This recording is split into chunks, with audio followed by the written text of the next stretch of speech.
Men are in an impossible situation. To be a Christian, they have to lay down their masculinity, or at least that's how it feels when they go to most churches.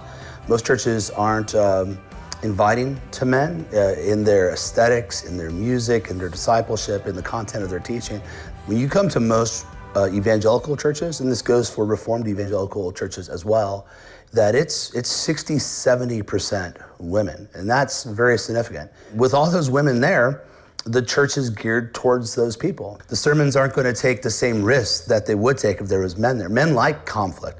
Men like hearing hard lines drawn.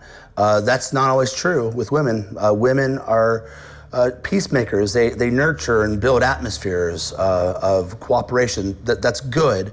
It's not good, though, when it's at the expense of truth. And that's why God has ordained that elders would be men, because men are more willing to engage in that sort of battle.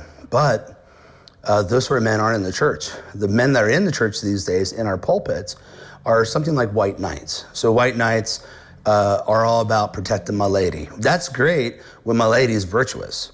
But when the women aren't aligned with Scripture and you defend them at all costs, essentially defending their wrong thinking, their wrong behavior, or sin or whatever, that's bad.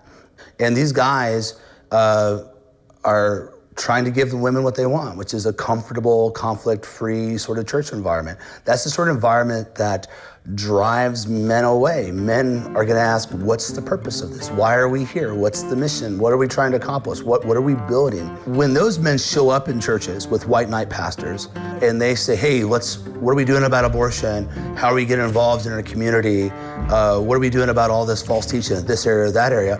Those guys bring the appearance of conflict. They're not actually bringing conflict to the church. They're revealing conflict that's being ignored.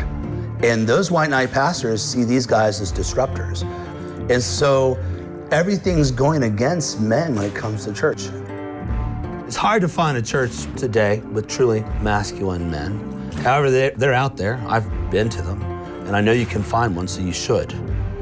If you're actually in a region where all the church options are terrible, there's only three things you can do, three courses of action you can take. So you can work for Reformation where you're at. You can move somewhere else, find a good church, or you can plant a new church where God has you, right? That's it. Sitting at home isn't an option. You can't just sit there and complain.